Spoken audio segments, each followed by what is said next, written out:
All right, we are allowed to say a change in the political arena to the point where those with the clandestine knowledge of the existence of extraterrestrials became the actual government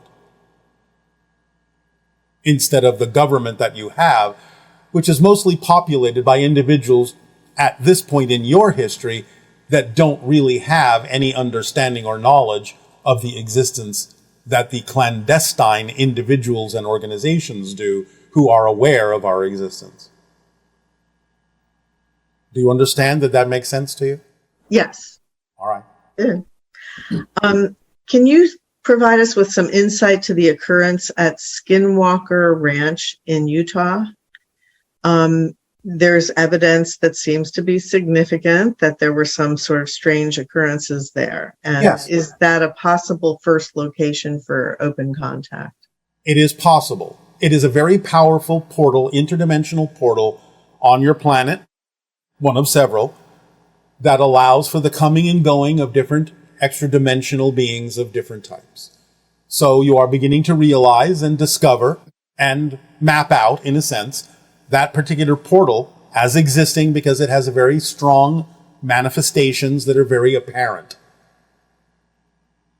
So it's the beginning of you really knowing, really seeing, really investigating scientifically the existence of some of the interdimensional portals on your planet.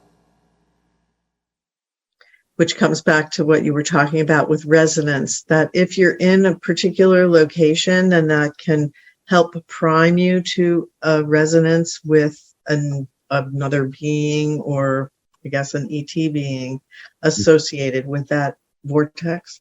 Yes. It's a very powerful vortex that, shall we say, taps into extraterrestrial dimensions, extra-dimensional beings, parallel realities, and a variety of other things we will not go into at this time. It's a very important vortex in that sense that it is so, shall we simply say, multinational, to use a loose term. Multiphasic would be more accurate. And along those lines, Sedona and in particular Bell Rock, that location would provide resonance opportunities for what? Some similar things, but again, it's mostly geared to the idea of magnification and amplification of the vibrational energies you bring into that vortex in order to have more deep self-investigations of what beliefs you are holding on to as true. So in a sense, it's good practice in Sedona as a vortex to learn how to align with different vortex energies, interdimensional energies, before going into some vortex like Skinwalker Ranch, which is much more powerfully aligned to actually show you a reflection of what you're bringing in with you in an uncompromising way, without the allowance of being able to shift.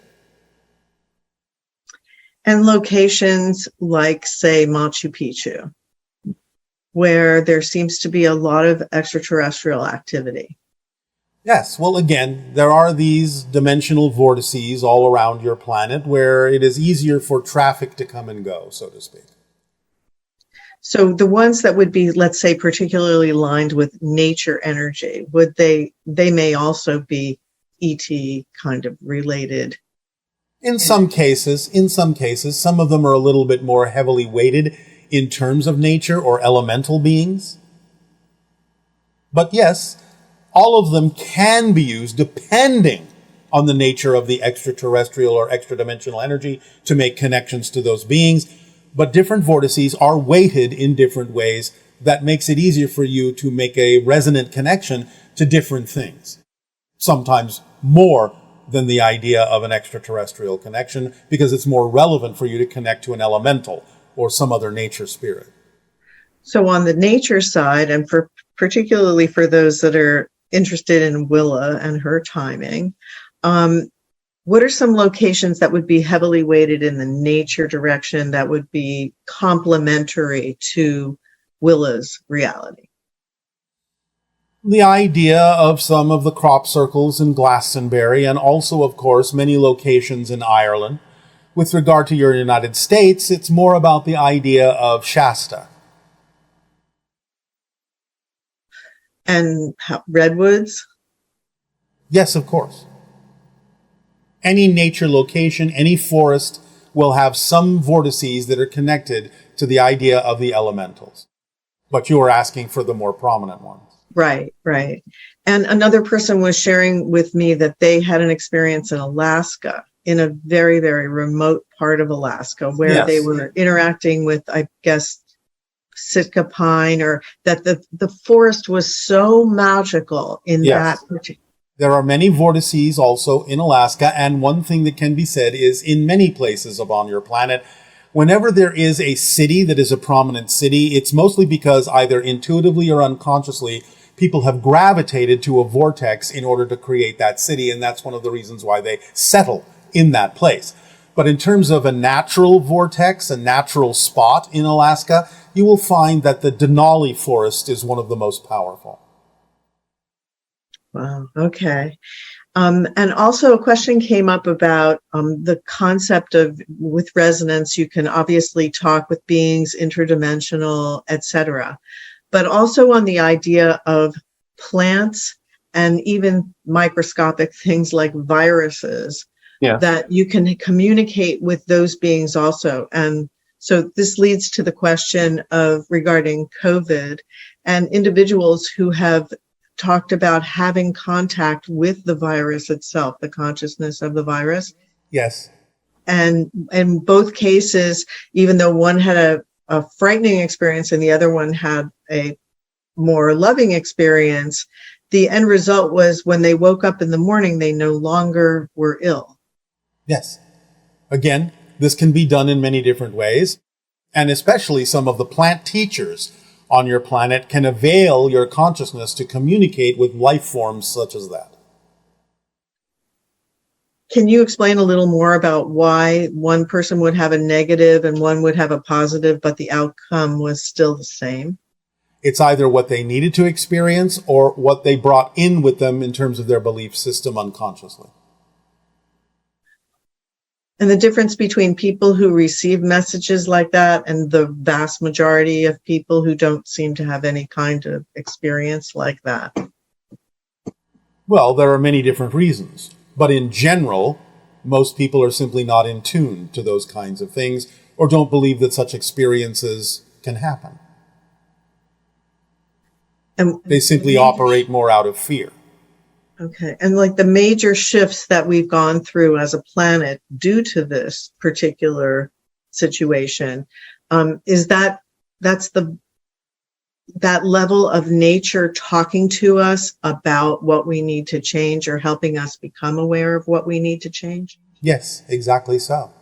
If you look at it that way, if you understand the overall message that there are consequences to the choices that you make. So choose wisely.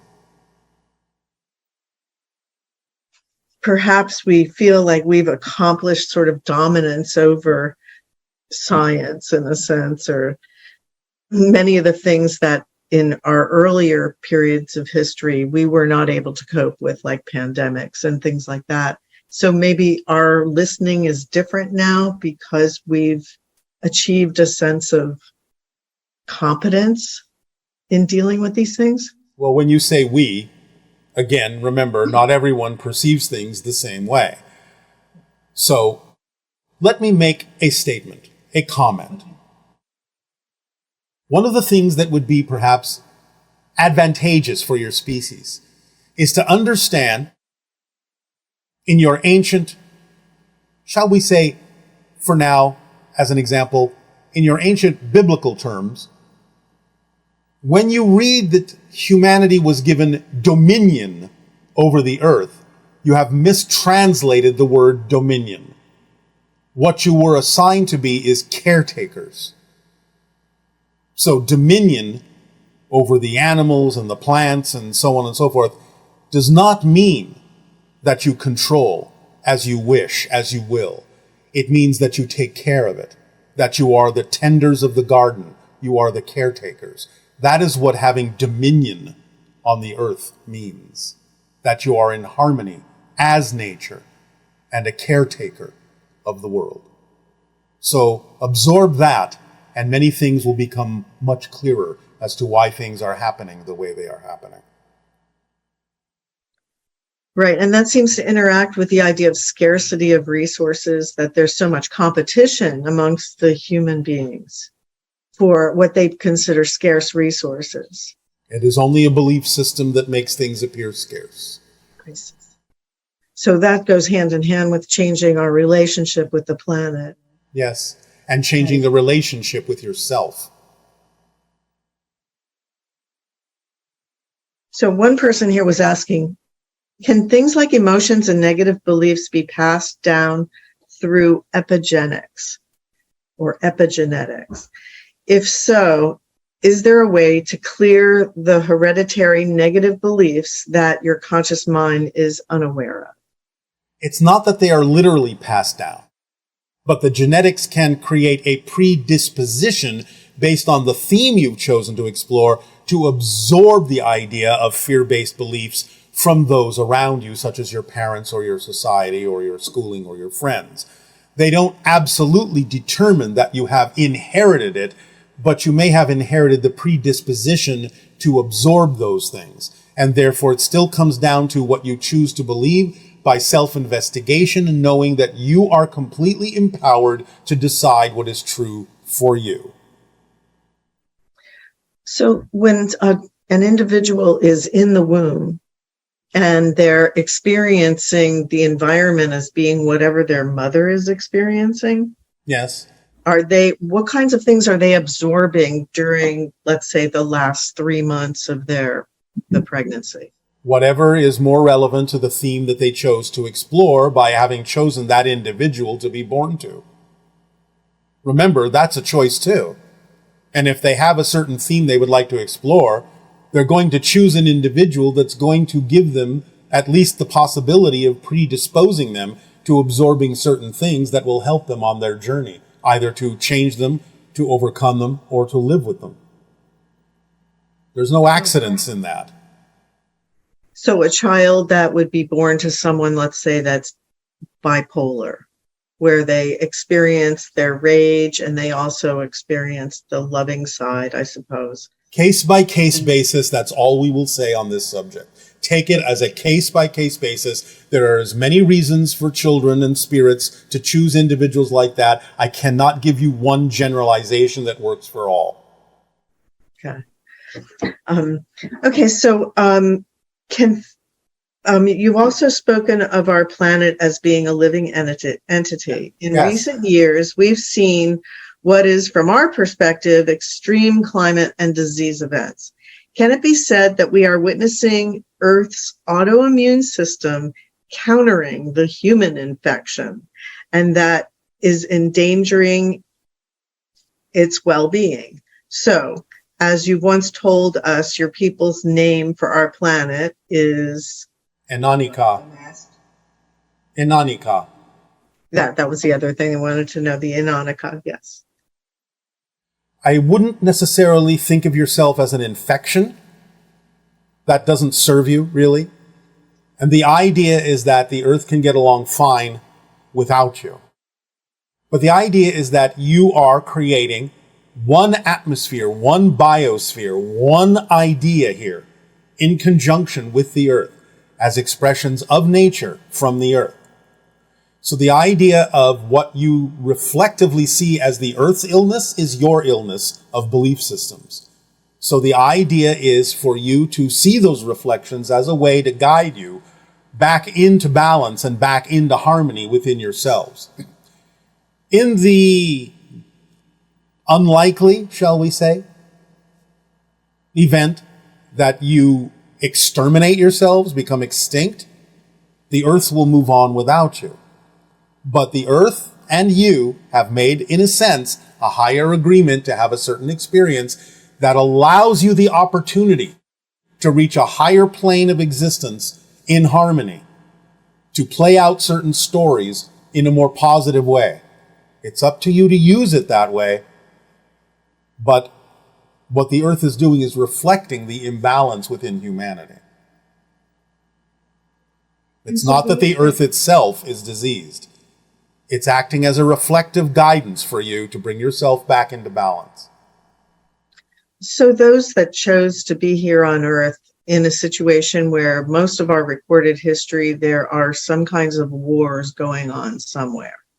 So one could say humans appear to be very warlike beings. So choosing to incarnate in this kind of a reality with that level of extreme behavior means that the soul has decided to go on this adventure of transformation. That's one way to look at it. Again, don't generalize. Right. So, but it is a master class in that respect because of the level of challenge. It is a master class in transformation. That doesn't mean everyone will graduate. And is global warming a real thing? Does the recent extreme weather come as a result of human activities, or is it the result of Earth's magnetic field shift? It is a natural cycle that has been exacerbated by human activity technologically. However, as many people on your planet have realized, it's a little bit more accurate to simply say climate shift or climate change. Some parts of your planet will become warmer. Some parts will become colder. Some parts will become wetter, as I think many of you are now discovering with all of your flooding. So the idea is go for the idea of climate shift or climate change rather than just global warming, which only addresses certain parts of your planet. It is a natural cycle, but it wouldn't be happening now in the way that it's happening at such an accelerated pace if humanity hadn't accelerated it with the technological pollution that you are now putting into the biosphere. Okay. And as a quasi-physical being, what would your atoms look like under a microscope? Would they appear ghostly or solid?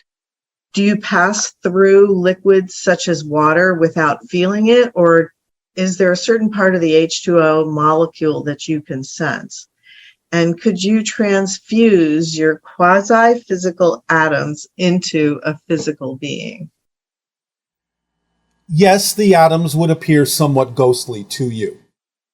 We can pass through solids and liquids, but the idea is that we can also resonate to interact with whatever portion of them serves us. So it depends upon what frequency we choose and the theme of exploration of what material we are interacting with that determines how we interact with it or whether we interact with it at all.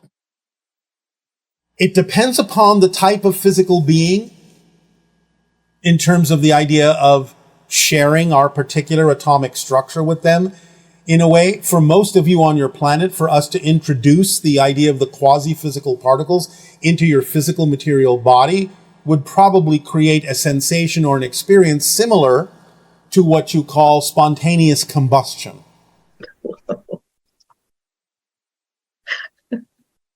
Oh, that sounds exciting. It can be. That's like the ultimate hot foot, huh? Yes. Or the ultimate hot seat.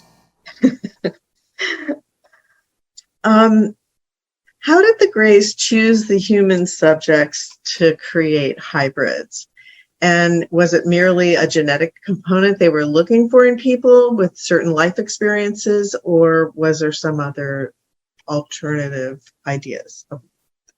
It is that to some degree, looking for certain genetic markers, but in many cases, the Greys are choosing those in a parallel reality that are representative of the family lines in their parallel reality. Okay.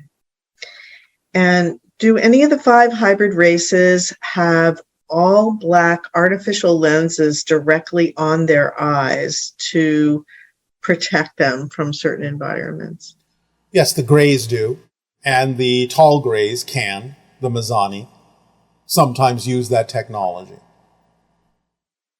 So our version of Greys with big black eyes may actually be like they're wearing sunglasses? Yes. And it's not just sunglasses. They are a technology that affords them information as well, much in the same way that some of your heads-up displays do. Cool. And can you expand on how our familiar symbols and archetypal representations might be used as a third reality for ETs to communicate with us through? That is a subject we will cover at another time. Okay. And were there certain genetic aspects that the Greys were looking for when they chose certain humans, or is it more of that people volunteered because they wanted to transform and they wanted to participate?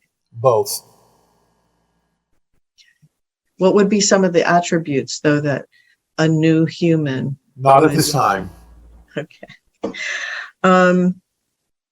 If your civilization lives without resistance, why do you experience death at all? Since death, in a sense, is a release of resistances accumulated throughout our lives. And once your civilization shifts into fifth density for good, and thus into total non-physicality, does that mean that you no longer experience death? Why do you go swimming and then come out? The idea is not always about resistance in the way that you mean it. The idea is to have an experience and then absorb that experience into your greater self. You go swimming, you come out of the pool or the ocean to go on with life in a different way, to experience the land instead of the water. So we experience physical reality and then go into non-physical reality for a variety of reasons, just as you do. It's an experience to be had. It has nothing to do with the idea of just giving up resistances. That's an extremely limited way to look at the idea of life and death. Okay, and like if you look at planet Earth, the things that people are passionate about or have experienced as being really fun seem to go through a lot of borders, you know, and did you say borders? Common. Well, the idea that we have many common things, like there's a lot of competitions humans seem to enjoy. There's sports. There's all kinds of ways that humans entertain themselves, plays, acting. So yes. When in your civilization, being at such a high frequency, what are some of the things that really give beings joy? What I'm doing gives me absolute joy, or I wouldn't be doing it. So there are many things. People that relate to the idea of nature in different ways, people that relate to the idea of games in different ways, people that relate to the idea of communication with other beings and spirits in different ways, people that relate to the idea of communing with animals in different ways, many different kinds of things. There's a wide variety of experiences and passions on my own world as there is on yours. It's just that many of them take place on different levels in different ways and are expressed differently. And it's interesting because there's a lot of similarities in terms of the things we enjoy and the way we express them. And then that would be something you would also express, but just in a more expanded way. Perhaps, not always. Sometimes we get joy out of doing something in what you would consider to be a relatively normal way. Okay. Depends on the purpose for experiencing it. Just as, in my training as a first contact specialist, I did have to go through a period of learning about the idea of languages as you use them, to understand the form of communication. That was a joyful experience, even though we don't, in and of ourselves, use our ancient language much anymore. So we chose to have those particular experiential limitations in order to understand the joy of the experience of having different languages, so we could relate to the idea of communicating with civilizations such as yours that use different languages. Can you fly without any kind of mechanical assistance? I can levitate. I can teleport. It's not flying in the sense of something like what you would call Superman.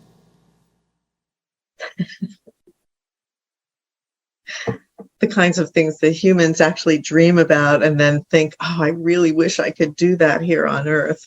Yes, and eventually you may be able to, eventually.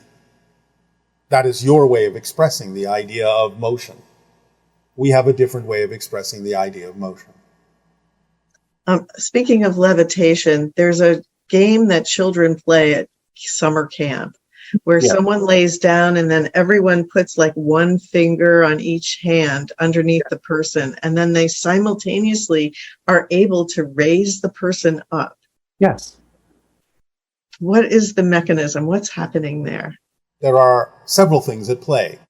One, the power of belief, making a game out of it to make it easier to do. Two, there's a lot you don't understand about physical leverage that you need to explore. Three, the idea of actually allowing an individual to not weigh as much by making shifts in the gravitational component in a limited space. There are many things going on. That is very magical, but it also sort of demonstrates the idea that we give ourselves opportunities to experience alternate realities as children. So we know that physical reality is not as fixed as it appears to be. Yes. So this is why making a game out of things, as children do, can actually be the most important thing you could do to understand certain principles about how you manifest physical reality.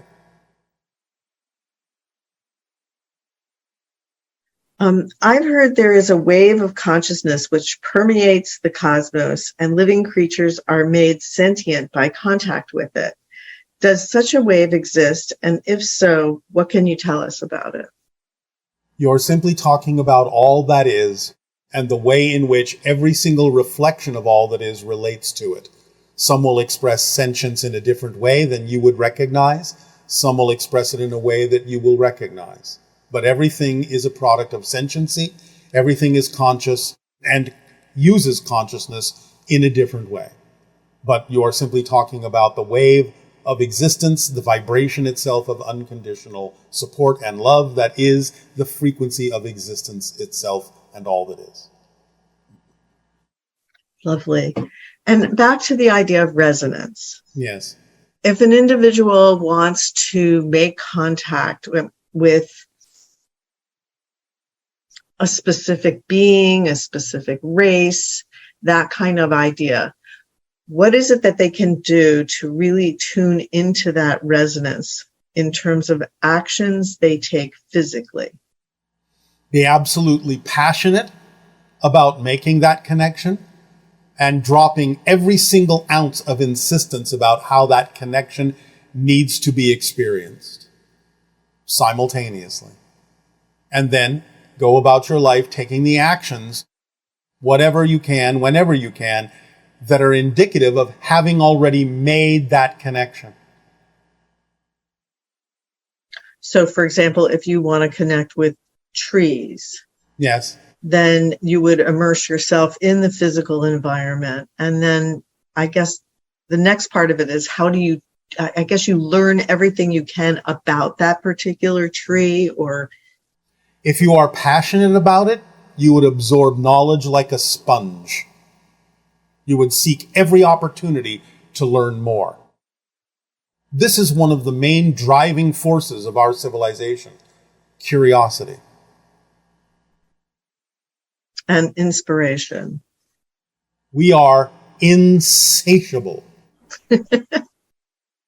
Insatiable in our curiosity and our inspiration. You have to become insatiable.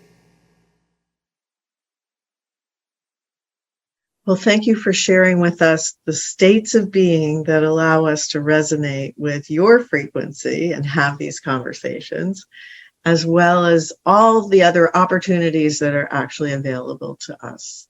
It is our passion and our pleasure to do so. We remind you now that it is important in understanding many of the metaphysical and spiritual concepts you are exploring to allow yourself to dig more deeply, to ponder and think about more deeply the idea of the 5 laws, and allow yourself, whenever possible, to really practice getting to understand them more clearly, more deeply, as we are giving you opportunities to do so now. So enjoy your opportunity at instruction. We thank you, and we will now move forward with this transmission. And during this particular instruction of the 5 laws, again, allow yourself the time, the space, the depth of pondering them and thinking about them and musing on them in childlike ways, in enjoyable ways, but allow yourself to absorb the depth of them, the